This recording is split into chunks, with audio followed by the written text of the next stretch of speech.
Welcome to the Unscripted SEO Interview Podcast. Yes, it's 100% unscripted, 100% unrehearsed, 100% unedited, and 100% real. I'm your host, Mark A. Preston.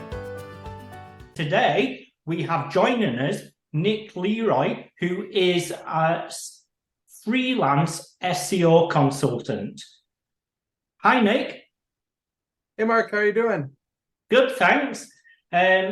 For those people who are not aware of who you are or your background, could you just give a bit of an overview of when you started in the industry and how you've ended up being a freelance SEO? Yeah, absolutely. So I have been in the SEO industry for over 10 years now. Historically, I kind of joke that I'm a recovering agency SEO because I had been agency side my entire career prior to going out freelance, as you had mentioned. A lot of people are interested in how I made the decision to freelance, and I had written a story, and Mark, maybe you can link to it below. It's on the SEO Freelancer, where I have mentioned that during COVID, I had actually lost my job as director of SEO. The company that I had worked with actually got rid of their SEO services altogether. So it was an opportunity to test out the market, and I've really never looked back since. It's been a great decision. Right. So for the people that's maybe in a full-time job, who's thinking of going freelance full-time, what are the sorts of things they need to be aware of before they actually jump ship? Great question. I think the first thing that I would recommend before even giving the tips is to not necessarily jump 100%, unless there's a situation where, you aren't working full time or you have just some extraordinary circumstances. I think you'll find that there's always a benefit to starting freelance part-time while you're doing, your full-time job. And the reason for that is freelancing is quite different than an in-house or agency job. Not in the sense of the SEO is different. We all know how to do titles. We know, how to do reporting, et cetera, et cetera. But there's more of the business aspect that not everybody can kind of wrap their head around. And what I mean specifically by that is, you have to find your own leads. You have to be able to pitch your own services. You have to be able to build scopes. You have to be able to price. You have to be able to collect payment, et cetera, et cetera. And I think those are some of the skills that some people don't necessarily think about when they are going out on their own. So I think one thing that I would recommend, as mentioned before, and apologies for video slipping up there, is just making sure that you're getting some of this opportunity while you're working full-time, when you're not quite reliant on the money coming in regularly from the full-time switch. Right. So for yourself, you said it was because you got made redundant from your job. Yes? Correct. Now, do you think if you hadn't been made redundant, you wouldn't have gone freelance? I want to tell you that I would have eventually, but I don't think I would have. And the reason being is it's really hard to leave a steady paycheck.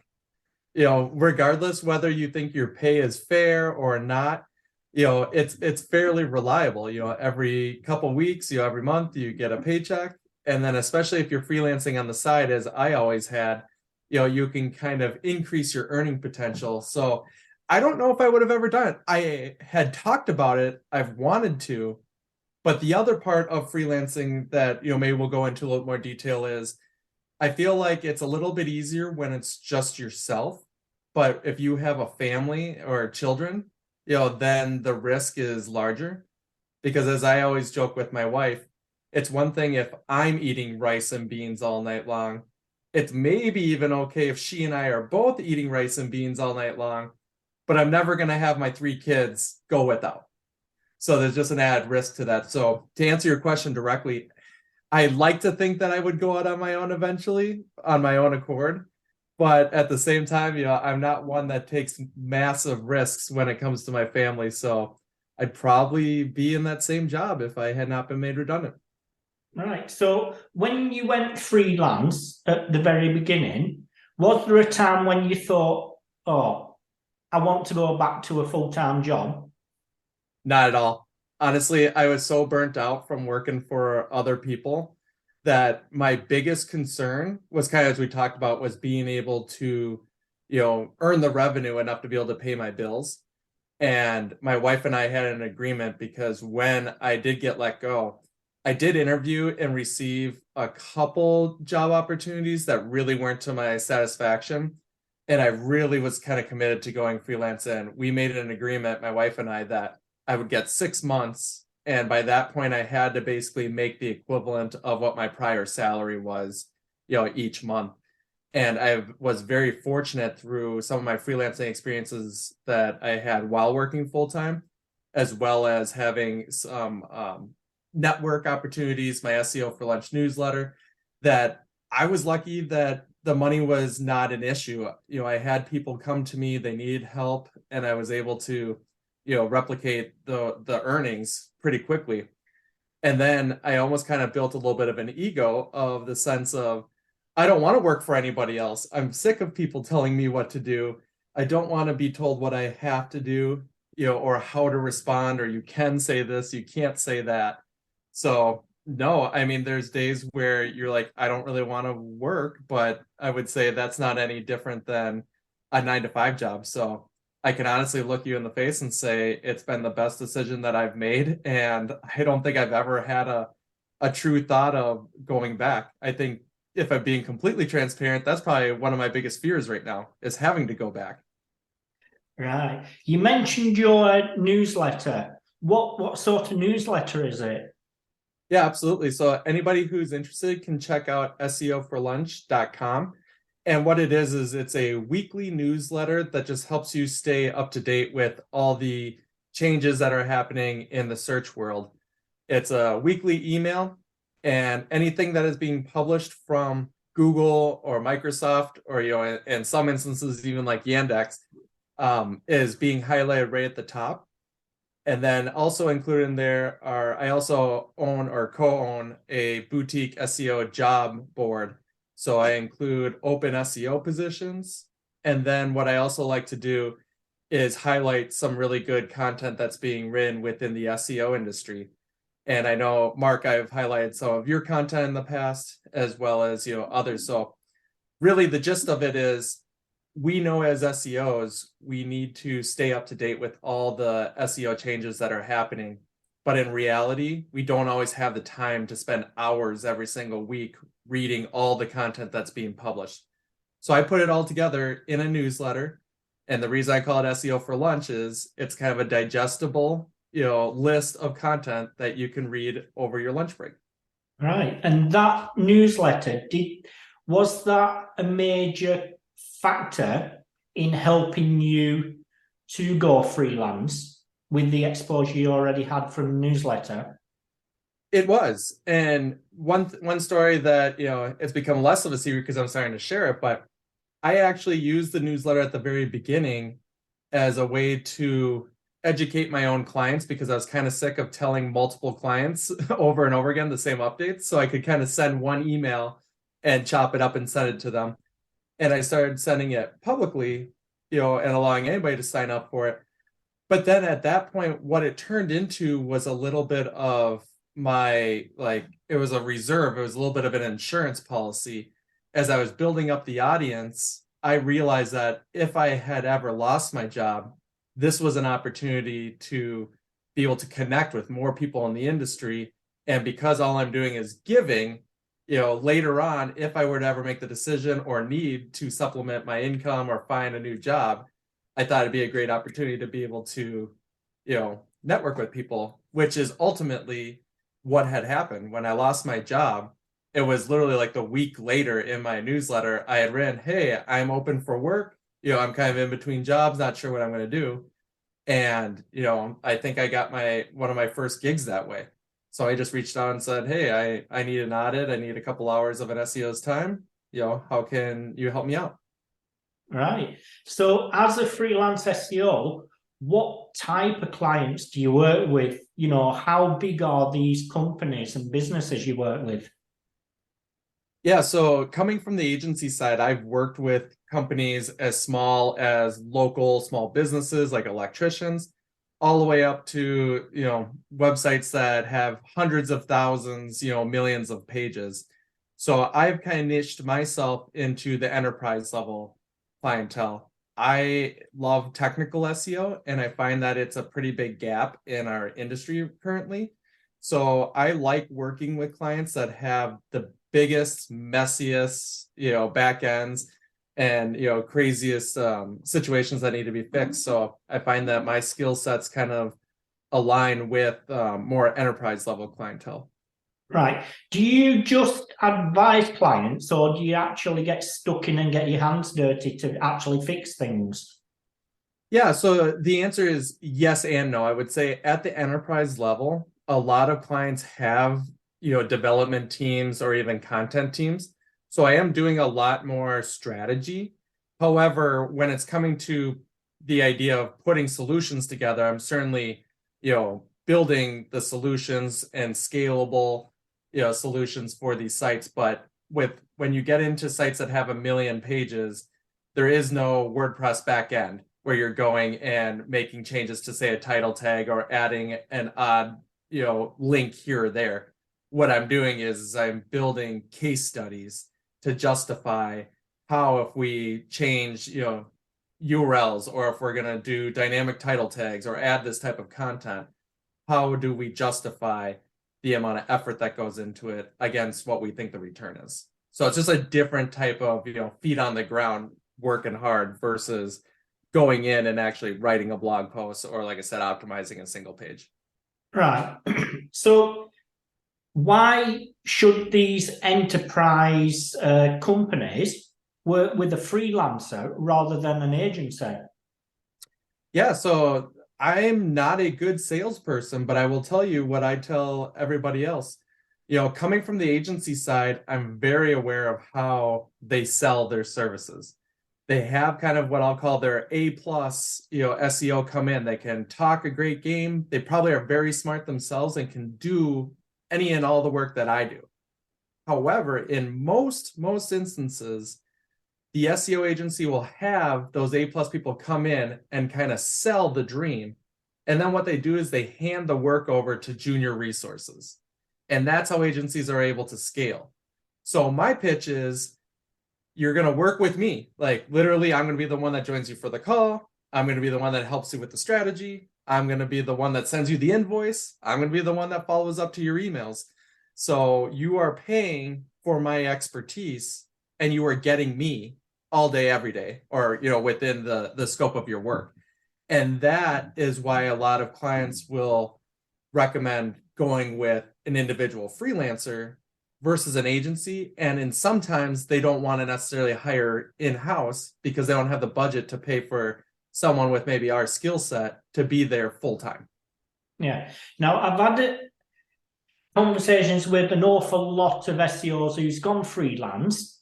Then they've suddenly realized all the business stuff that goes with it and said, well, I'm really good at what I do, SEO, but I didn't understand how difficult it was to actually get clients. Now, do you have some guidance on how these people can start or push forward on building up a client base for themselves? Absolutely. And I think this kind of goes back to the very beginning of our conversation when we were saying do it part-time in addition to a full-time role, because that is by far the most difficult part, is getting clients. You have to get a client to be able to show your value, get a testimonial to then be able to get more people. And it's really difficult. I would say that I was very, very fortunate that I had a network and I had given a lot to the industry through various articles, the newsletters, podcasts, etc., while I was working full time. So I never really had asked for much in return. So when I did go out, I felt like I had a network of people that I could kind of ping and say, do you happen to have work, or do you know somebody that you're willing to vet for me, or, vet my name and say, Nick is worthwhile working with. So I was very fortunate. Now, to answer your question directly, somebody that doesn't have 10 years of experience before going freelance full time, is going to have to kind of start at the beginning. And I think this is where there's a couple different options. Historically, I was never a big fan of, say, Upwork, because I thought it was kind of chasing, the lowest price. But in my own podcast, the SEO Freelancer, I had actually talked to a couple individuals that are making six figures through Upwork. So there's definitely opportunities to use those type of marketplaces to be able to just start out. Now, obviously, there's drawbacks and benefits to it that we won't necessarily go into. But that is one area. And again, the main goal is simply to start getting some clients, so you can get some testimonials, you can get some case studies that show that you know what you're doing and that you can get these SEO wins. The other thing that I was a big fan, and I actually did this when I went out, was doing overflow work or kind of white label work for SEO agencies.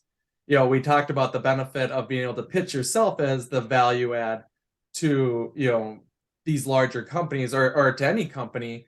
But again, I have the benefit of being able to share people's names who will vouch for my services.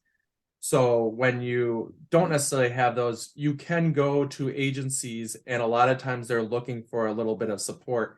It can be doing some audits in the back end. It can be doing, some more of the linking or even some of the strategy or reporting. Now, the only caveat I will say to that is that work is really good for paying the bills, as in you get the revenue in, but it's not really good for building your network because you don't get to take any public credit. These aren't your clients. You're not going to be able to use those case studies or use them as testimonials. So while a lot of people make a good living white labeling essentially for agencies, it's not how I would recommend scaling your services moving forward. Right. Talking about scaling, I can't remember how far back it was, but I read an article you'd written on your story and how you've grown a freelance SEO business into multiple six figures. Yep. Right. As one person, how do you grow a freelance business into such high revenue? The short answer is always increase your prices. And what I mean by that is, as you are providing value, it's moving away from necessarily hourly work. It's really trying to get into value-based pricing.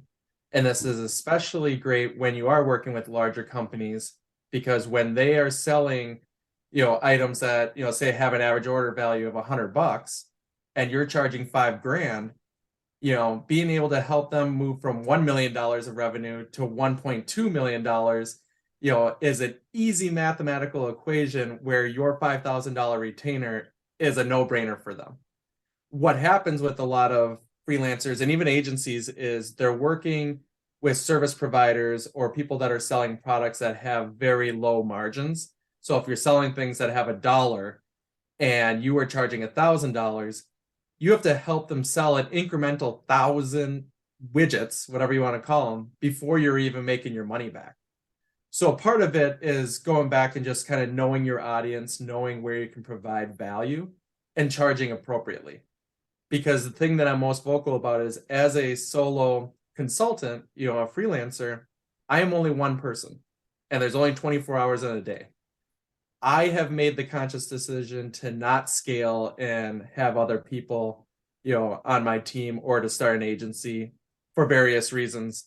So what I need to do is make sure that I'm getting the most for every hour that I'm working.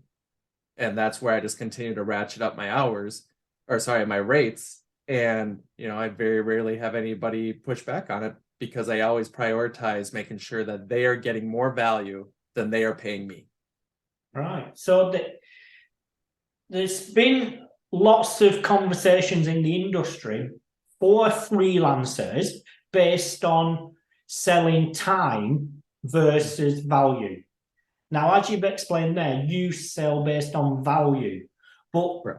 A lot of SEO freelancers, they don't understand on how to actually sell value to the clients, because they do X amount of hours, they get paid for X amount of hours, they charge X amount, and that's an easy model for them.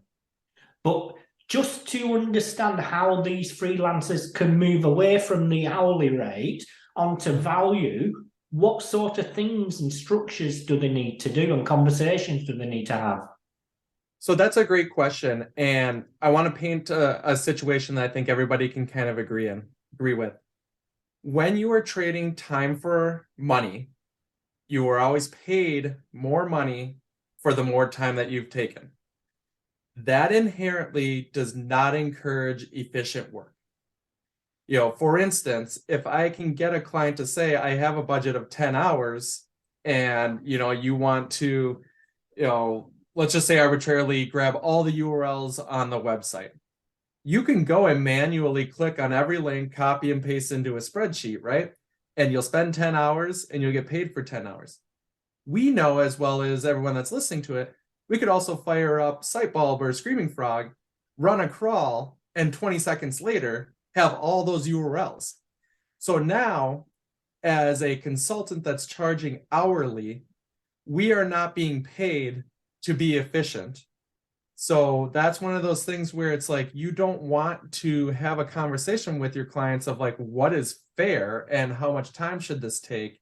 And also, you should not be penalized because you know how to add value in a quick amount of time. So again, what I'm trying to get at is it's having conversations with clients about ultimately what are their goals and what are certain metrics that you can help them hit through various initiatives, and focusing on those type of deliverables. So then it doesn't matter how much time it takes. It's more about being able to provide those valuable deliverables and measuring how they're driving, revenue and performance to the sites. The caveat to performance-based pricing is you have to know what adds value. So everyone, including myself, has been in this situation. Think about it as like a project. These are the best ones where you learn from. And Mark, you probably have done this as well. You kind of eyeball something, you're like, okay, that's a $3,000 project. And in the back of your mind, it's like, I think it'll take me 20 hours, right? That's $150 an hour. That's about right. Then you start up the project, and because you've already committed to that price, if you can get it done in 4 hours, fantastic. But in some instances, everybody gets burned once, where it's going to actually take you 50 hours to be able to deliver it. Now, you could go back and talk to the client and explain scope, but in my opinion, that makes me look bad. So what I'm doing is I'm always tracking my time and having a better understanding of how long it takes me to do certain tasks, so that when I do value-based or project pricing, I have a pretty good idea of the time that it's going to take me. All right. I would say that's just a couple, I know I kind of rambled on a little bit, but hopefully that addresses, kind of value-based pricing versus hourly rates, the benefits and drawbacks of it. Yeah, it sounds like in order to move to the value-based pricing, you have to have a good understanding already of top-level SEO. So what sort of skill set do freelance SEOs need to have? Yeah, so that's a great question. I would say this skill set is irrelevant of freelance, in-house, or agency, but I think effective communication is the biggest gap in our industry. And what I mean by that is a lot of us can get down into the weeds. We can talk about XML sitemaps and href lang tags and canonicals, things that, get us excited in the industry. But to our clients, it's going right over their head. So when we talk about what are their goals, who are their competitors, what are kind of the levers that we can pull, we need to be able to effectively communicate that to our clients. And that, goes hand in hand with setting expectations. So when I'm talking to my clients and I'm telling them, this is the price, for my services, here's what I'm looking to accomplish for you, and here's what I believe, are some of the results. It's sitting down and having these honest conversations and talking to them as humans and not as like a technical SEO, trying to impress them with, big SEO terminology. So I think really the communication is the biggest quote unquote secret, if there is one. That is the one that everybody, I don't care how long you've been in the industry, can focus on because we all can do better. The other thing, and I know this sounds really silly, but actually know what you're doing. I'm finding there's such a gap in this industry where people know a lot about one little corner of SEO, say they're really good at on-page SEO, or they kind of have an idea of what they're doing from a content perspective, but they're not exceptionally good at it. Like right now, they're currently working kind of within a system, and the system works well, but the individuals don't always know exactly what they're doing to provide the value.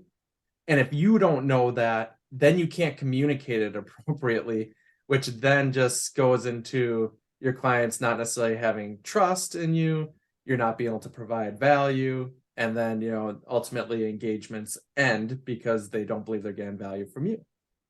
Right. So as a freelance SEO, is it better to have an over view of the whole SEO landscape, or is it good to specialize in one certain thing like technical SEO or other areas of SEO?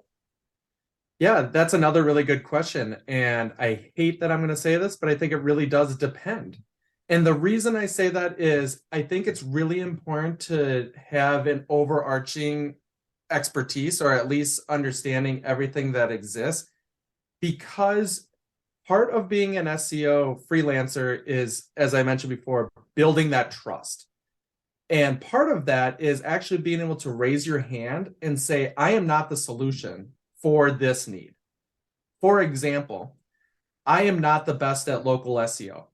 I can help you set up your GMB profiles, get you all set up with that, do it on page, the very basics. But it's not something that I actively sell myself on, because I have friends in the industry that I know can do significantly better work and probably even at a cheaper rate that I would do.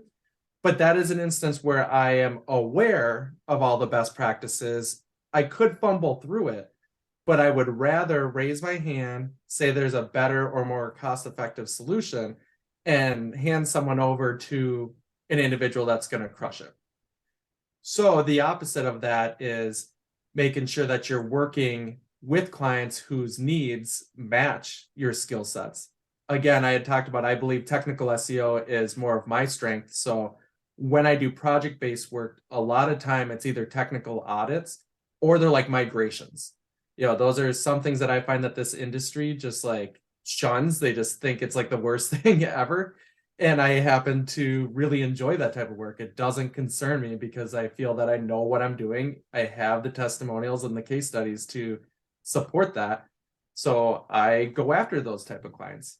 And, that's just kind of an area where, it matches my interests. They are willing to pay my rates. And I think that's where it becomes a good fit. However, like I said, it is important because there are some clients that do need a little bit of everything. And again, if it kind of matches your pricing and your services, those are opportunities as well. So I guess there is no clear-cut answer to that, but it really depends on which angle you're going at, how much you're charging, and how much value you believe you can provide. Right. What has been your biggest challenges on the road to SEO freelancing? I think my biggest challenge is honestly just kind of setting goals and trying to keeping myself motivated, because unlike when we are working for somebody else, we always have a boss that's kind of pushing us to do more, accomplish this, get that next promotion, get the next raise, and those are kind of goals that we can go after. Whereas in the freelance world, you can kind of take it as easy as you want. Do you want to kind of make the minimum amount to pay your bills, keep your family healthy, and maximize time out of work? Do you want to work as much as you possibly can and try to earn as much as you can? And I find that I continue to be kind of stretched on both sides. It's like some months it's like I want to just crank out as much work because I'm prioritizing the earnings.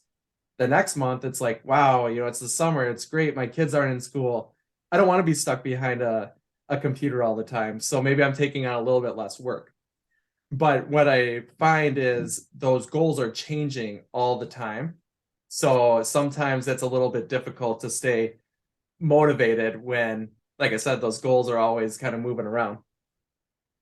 Right. So actually getting paid, right?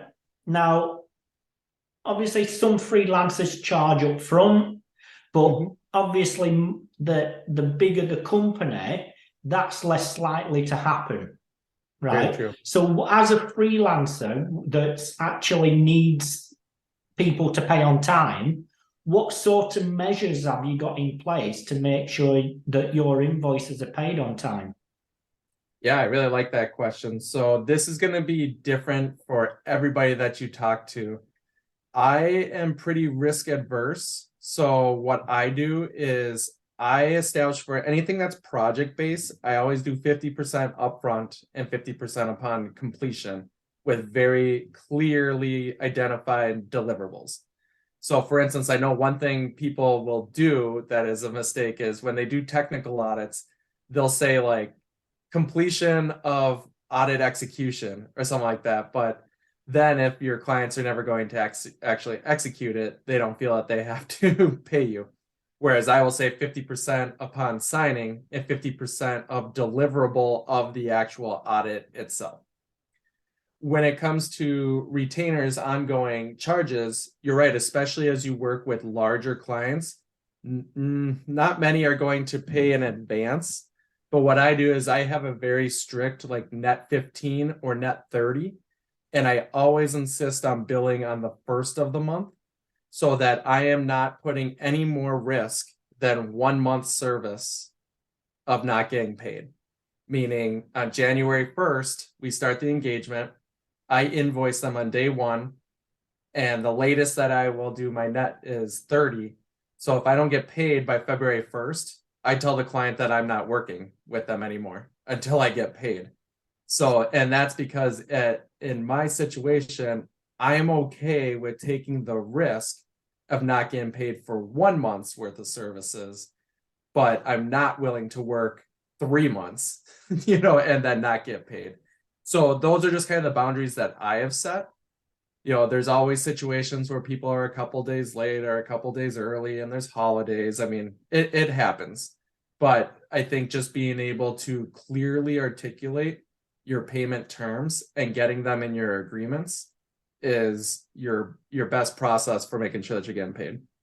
Right. So regarding payment terms as a freelancer, is it your payment terms as a freelancer that the company has to agree on?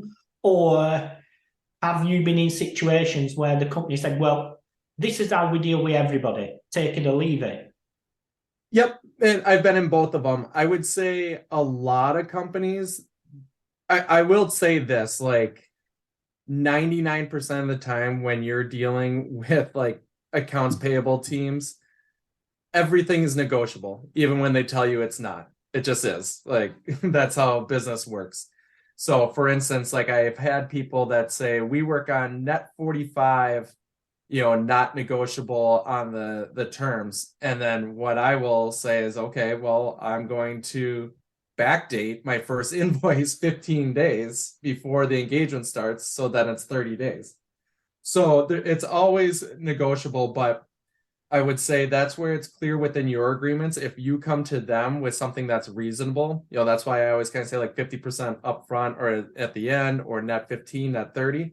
A lot of them are willing to be flexible with it, but there is every once in a while, clients that, they just aren't willing to change. And honestly, that's where you have to make the decision on how much risk you're willing to take. I did have one client, it was a 6-figure project or retainer that I was willing to walk away, for different terms, not necessarily pricing. It was about like insurance that I had on my end. And they wanted me to have X amount of dollars in insurance. And I already had insurance, but it wasn't to their number. And I basically told them, this is what I have. and they responded and said, well, we're not negotiable on this. And then I told my point of contact that I was unwilling to invest in more insurance for this project, so I'm not going to, take this project on. And then surprisingly, they came back and said, okay, we can make this work with your insurance. It's not a big deal. So there are times where you just have to be able to, cut your losses and, draw the line in the sand. And like I said, everything's negotiable, but don't let companies, steamroll you either. Right. So as a new freelancer, where can they go to start generating business, or who is the person within these companies they need to start having discussions with? Yeah, so I would say anytime you can talk to somebody kind of at the C level or even management, it's basically people that are authorized to sign a check, are the people that you want to talk to.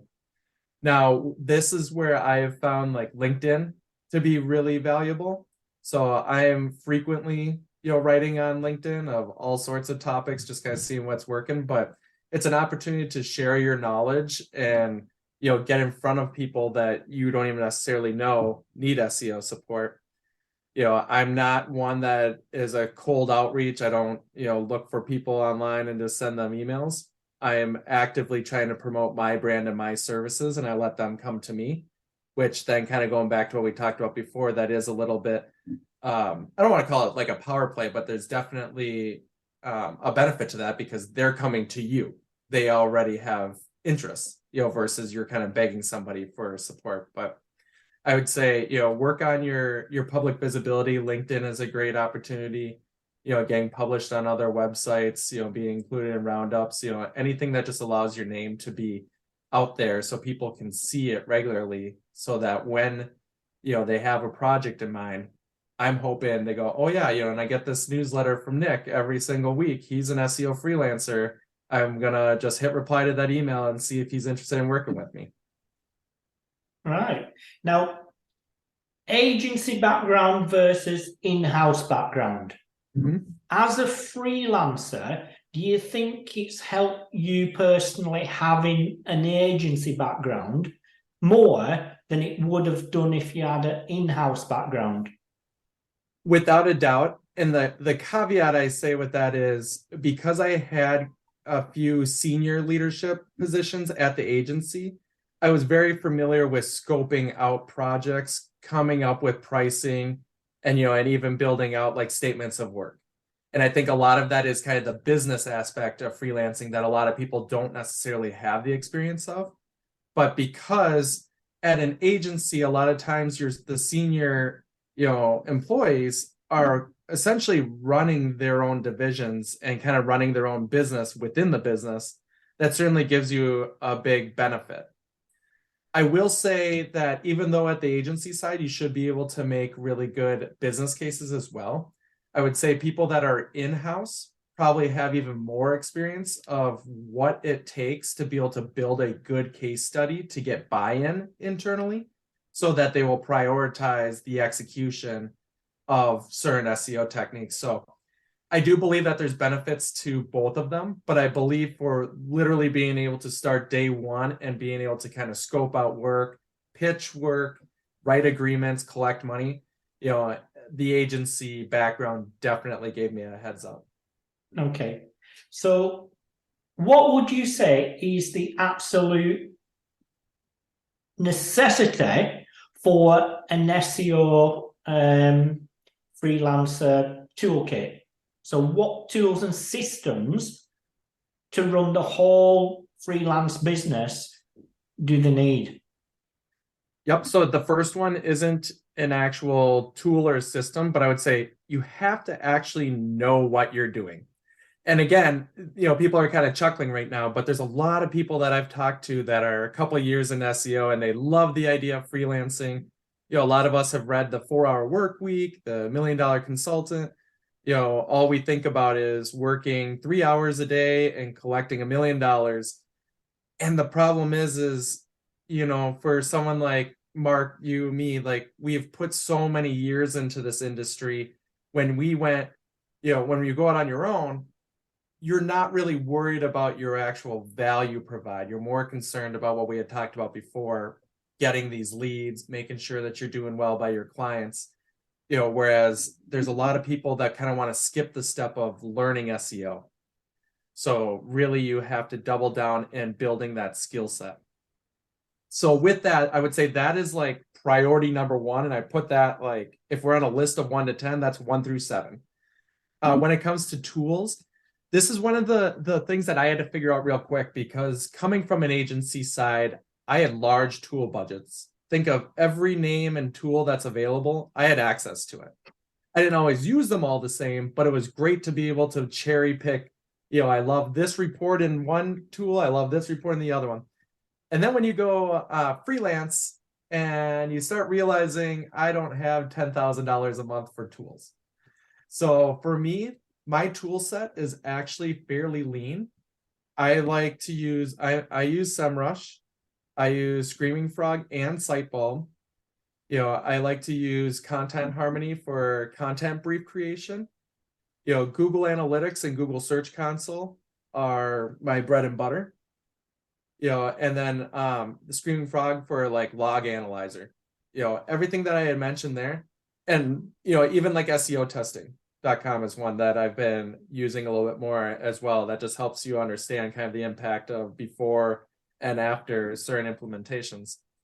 But as you'll notice, like all of those are a couple $100 a month. A lot of them are, one time a year fee.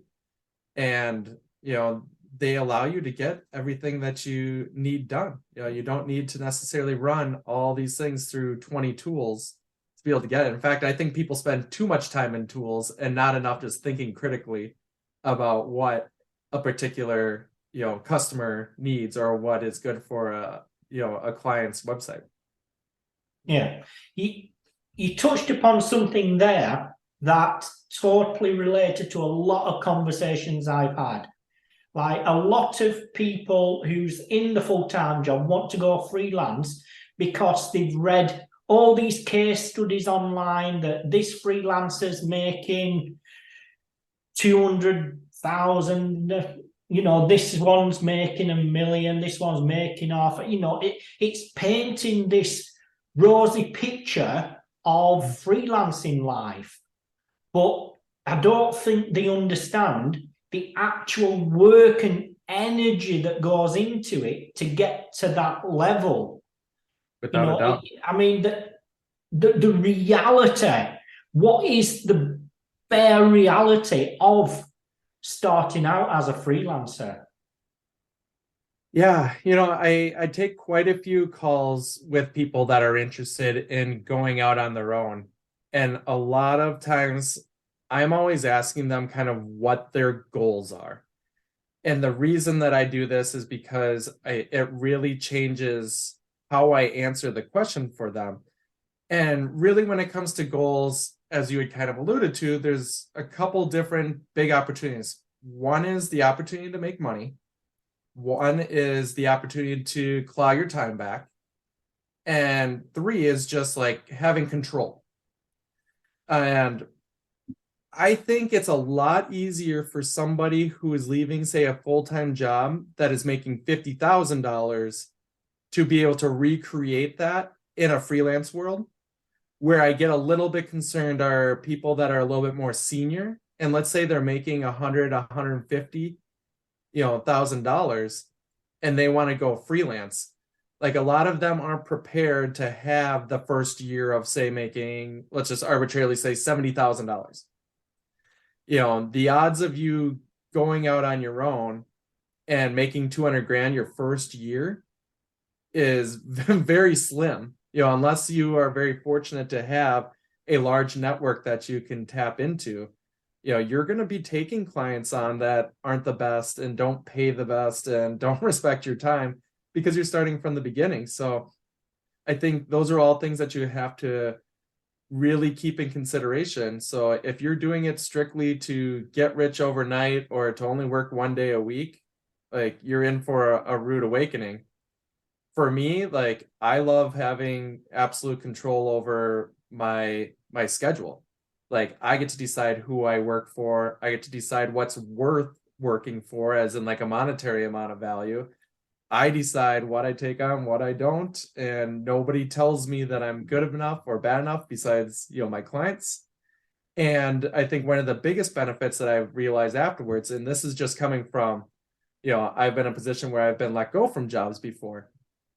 Yes, I have clients, but one thing that I love to say is when you're working kind of 9 to 5, your single job, you more or less have one boss that you have to keep happy, and he or she at any point in time can make the decision to make you redundant.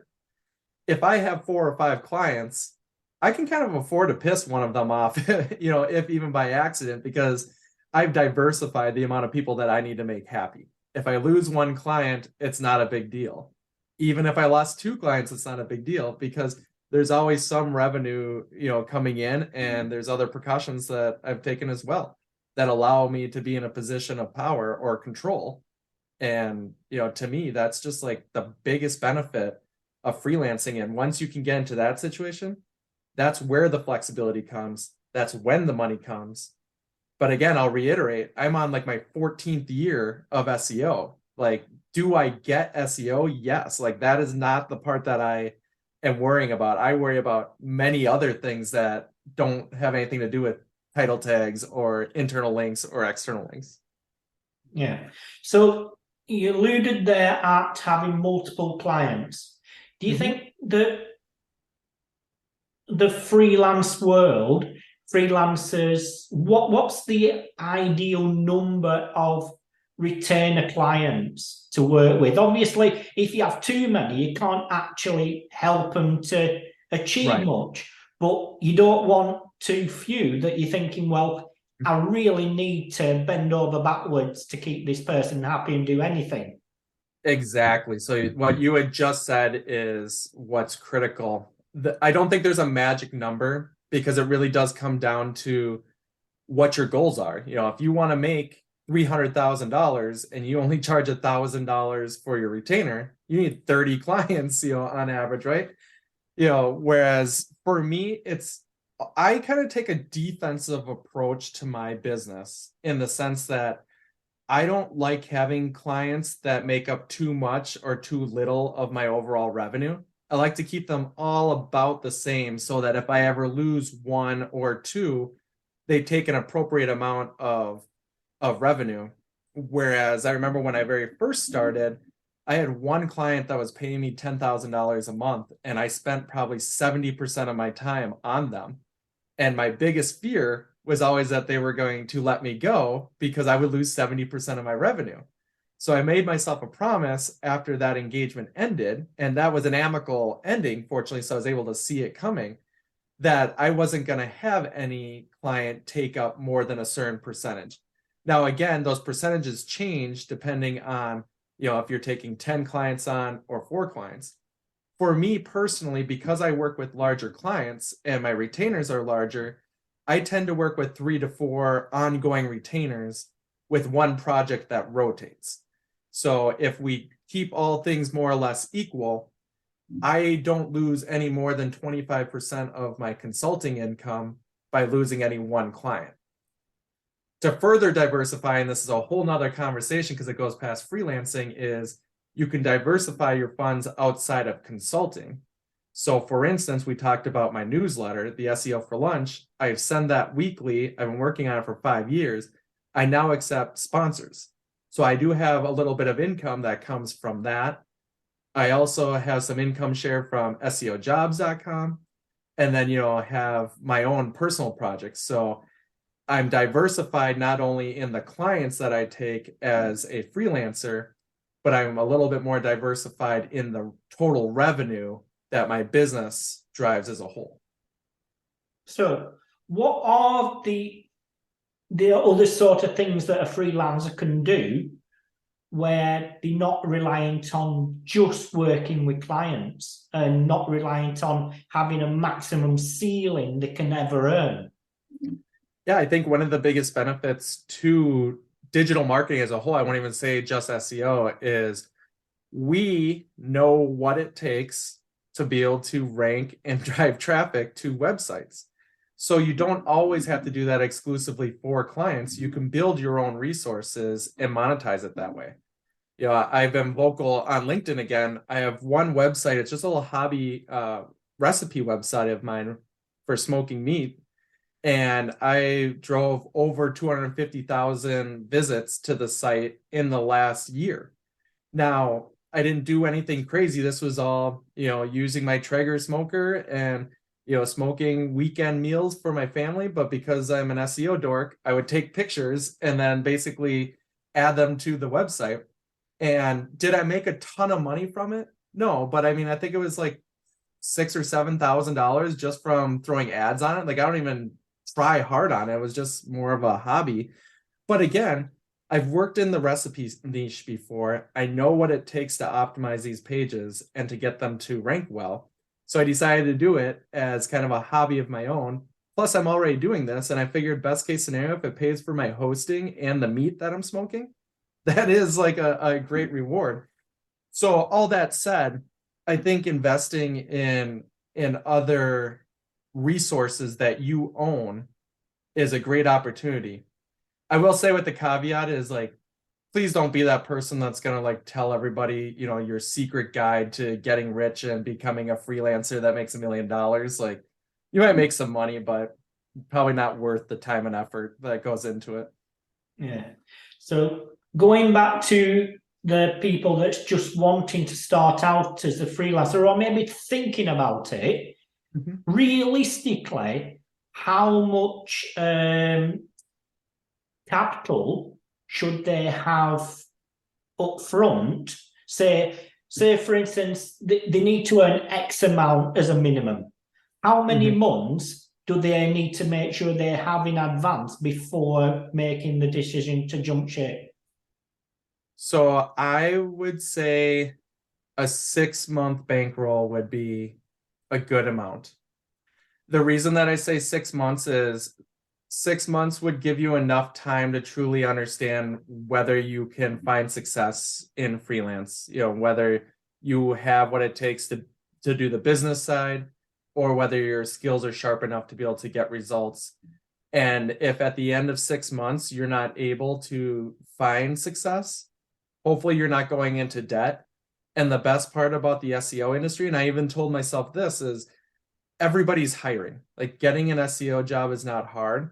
You can go back to an agency job, an in-house job, and hopefully the worst case scenario is you've learned a whole ton. Maybe freelancing isn't for you, and you've burned through some emergency savings, but you're not in significant debt. Right. So on that front, now a lot of SEOs I've spoken to who are thinking about going in said, well, everyone's just telling me to just go for it. Things will happen. Just go for it. Give up your job, and make it happen. But that's not reality. Obviously, I've done freelancing. You're in freelancing. That is not reality. And I see it as a false promises. Give up your job and I'll give you all this work and I'll, do all this. But somehow they need to understand reality of it. Yeah, and I think that's where, again, being prepared, I always tell people that are interested, first and foremost, make sure you try freelancing on the side, because I know a lot of people, I've been the person that says, I'll send you some work, give it a shot. And I know people that ultimately hated freelancing. Like they don't have the drive to be able to stay on top of it. Not to say that they need to be told what to do, but they don't want to own all the processes and the business side of it. It's just not interesting to them. And there are some people that, work at companies that are fantastic. They treat them well, they pay them fairly, and money may not even be like their biggest benefit or, their biggest goal. So, I mean, definitely really consider again, what are the goals? Why would you want to do this? And then I would say, really try it on the side and build up that emergency fund, because I do think there is something about, sure, I mean, you can quit your job and you can very likely get your job back, but don't go into it blind, like assuming that you're going to make a ton of money day one. And as we had talked about at the very beginning of this call, the risks are only higher when it's more than just you. I have a family of 5, including myself, so I was never going to just leave my job. Well, I mean, I guess I was fired, so yes, that happened, but I wasn't going to willingly do that. But I think those are all things that you should just keep in consideration. Okay, so is there anything that we haven't discussed that you feel is really important for anyone within the freelance world? I think the only thing that we didn't talk about that would be beneficial is reach out to people that freelance either full-time or on the side and just talk to them. Like, ask them what they like, what they don't like, how much they're charging, what they think is reasonable, because that's going to help you get a better understanding of what the lifestyle kind of is before you even dip your toe in it. You might find that there are things that people say that they're like, wow, I don't want to ever have to chase an unpaid bill. I don't want to have to do taxes or hire an accountant. So just talk to people. I mean, this industry especially is so generous with our time and knowledge. All you have to do is reach out and ask somebody for 15 minutes of their time or send an email. And it's very likely that they're going to take the time and respond to you. And there's just a wealth of information to be had. Right. Do you think SEOs will be upfront about talking about how much they charge and earn then? I think that talking about money is a bit taboo, but I think we are trying to normalize it. I especially am trying to normalize it. I've been pretty upfront about some of my rates and some of my earnings. I think if people aren't willing to say specifically what they earn, they are willing to talk about, when I started freelancing, I charged $100 an hour, or, I made 50 grand, doing these type of things. So it doesn't always have to be, hey, Mark, send me your taxes so I can see the exact amount of money you've made. It's being able to just better understand, what do you charge? What made you think about that being a good rate? And if you could go back, would you have charged more or less? And just trying to understand from there. Yeah, I mean that's something you've just sprung something in my head. If you could go back now, knowing what you know now, would you have done anything different when you started freelancing? Yeah, I would have done it about 5 years earlier. Yeah, I mean, honestly, that's the biggest thing is I got very comfortable in my jobs, and I also had kind of a sense of what I thought was job security. There's like a false sense of job security when you think you're really good at what you're doing. There's no way you'll ever be let go or be made redundant.